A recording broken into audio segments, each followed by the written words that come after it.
முடியும் வரை முயற்சி செய். உன்னால் முடியும் வரை அல்ல, நீ எடுத்த காரியம் வெற்றியில் முடியும் வரை முயற்சி செய். வெற்றி என்றென்றும் உனதே.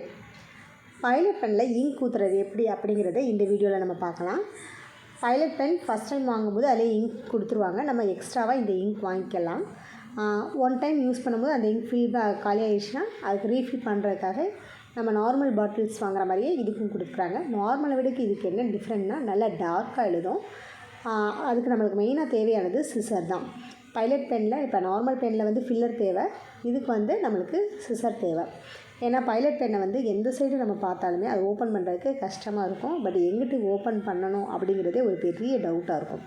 ஸோ பைலட் பென் எப்படி ஓப்பன் பண்ணுறது அப்படிங்கிறத ஃபஸ்ட்டு பார்த்துடலாம். பைலட் பெனில் அந்த மேலே இருக்கிற அந்த ஒரு வீல் மாதிரியே ஒரு சுற்றி இருக்கும். அந்த இதை சிசர் வச்சு ரொம்ப டைட்டாகவும் ப்ரெஸ் பண்ணக்கூடாது, ரொம்ப லைட்டாகவும் ப்ரெஸ் பண்ணக்கூடாது. டைட்டாக ப்ரெஸ் பண்ணால் உடஞ்சிரும், லைட்டாக ப்ரெஸ் பண்ணால் கலட்ட முடியாது. கொஞ்சம் ஓரளவுக்கு நம்ம ப்ரெஷர் அதுக்கு கொடுக்கணும். அந்த நடுவில் அந்த ரெண்டு இதுக்கு கேப்புக்கு நடுவில் வச்சு நம்ம ப்ரெஷர் ஒரு 2 or 3 times, அது அந்த பைலட் பென்னோட குவாலிட்டியை பொறுத்து. ஸோ நம்ம அந்த ப்ரெஷர் கொடுத்து நம்ம அதை வந்து கையை வச்சு எடுத்து பார்க்கணும்.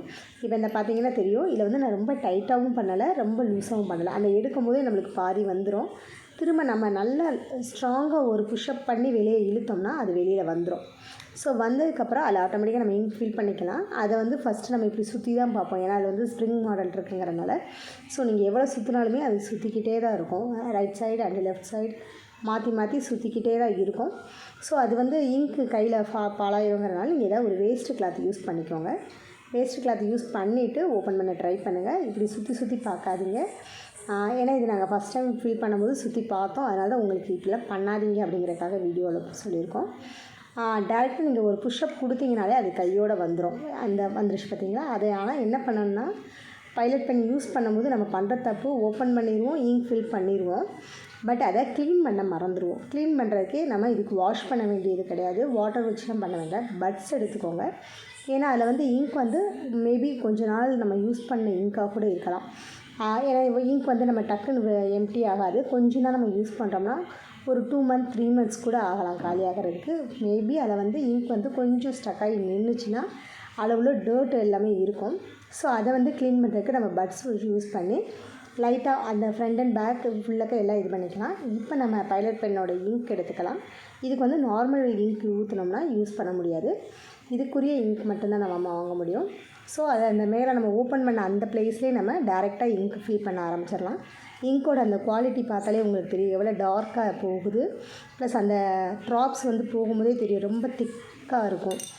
ஸோ அந்த இது நம்ம மெஷர்மெண்ட் பார்க்கும்போது நம்ம பென் வாங்கும்போது பார்த்திங்கன்னா ஒரு ஃபுல்லாக இங்க் இல்லாமல் ஒரு 3/4 இது இருக்கும். அந்த நம்ம எவ்வளோ மெஷர்மெண்ட் இருக்குது அப்படின்னு பார்க்குற அளவுக்கு அந்தளவுக்கு மட்டும் நம்ம ஃபில் பண்ணால் போதும். திரும்ப நம்ம ரிமூவ் பண்ண அந்த கேப் எடுத்து மாட்டிக்கலாம். மாட்டும் போது மட்டும் கொஞ்சம் ப்ரெஷ் பண்ணி எடுக்கணும். எனக்கு கலட்டும் போது எவ்வளோ கஷ்டமாக இருந்ததோ அதே மாதிரி கொஞ்சம் மாட்டும் போது இதாக இருக்கும். ஸோ லைட்டாக மாட்டிட்டு நம்ம எழுதி பார்த்தோம்னா எழுத முடியாது. இப்போ நான் வந்து லைட்டாக தான் மாட்டியிருக்கேன். லைட்டாக மாட்டிட்டு அது எழுதலை அப்படிங்கிறத உங்களுக்கு ஃபஸ்ட்டு வீடியோவில் காமிச்சிருக்கேன். திரும்ப அதை மாட்டினதுக்கப்புறம் எப்படி ஸ்ட்ராங்காக மாட்டினா எப்படி எழுதுது அப்படிங்கிறதே வீடியோவில் காமிச்சிருப்பேன். நீங்கள் வீடியோ பார்த்தீங்கன்னா தெரியும். ஸோ ரப்பர் பேர் எடுத்துக்கோங்க. இப்போ வந்து நான் வந்து டைட்டாக மாட்டலை, லைட்டாக மட்டும் மாட்டியிருந்தேன். ஏன்னா இந்த மிஸ்டேக்ஸ்லாம் நம்ம ஃபஸ்ட் டைம் யூஸ் பண்ணுவோம். அகைன் நான் டைட்டாக மாட்டிட்டு எழுதும் போது ஆட்டோமேட்டிக்காக அழகாக எழுத ஆரம்பிச்சிருச்சு. ஸோ பைலட் பெனில் இங்க் எப்படி ஃபில் பண்ணுவோம் அப்படிங்கிறது வந்து ஒரு சாதாரண விஷயந்தான். பட் இது வந்து நிறைய பேருக்கு இன்னும் தெரியாத ஒரு விஷயம் தான். ஏன்னா ஒன் டைம் யூஸ் பண்ணிவிட்டு அதை கீழே போட்டுருவோம். ஸோ அது கீழே போடாமல் யூஸ் பண்ணணும் அப்படிங்கிறதுக்காக நம்ம இங்க் ஃபில் பண்ணுறது எப்படி அப்படிங்கிறத இந்த வீடியோவில் பார்த்தோம். தேங்க்யூ.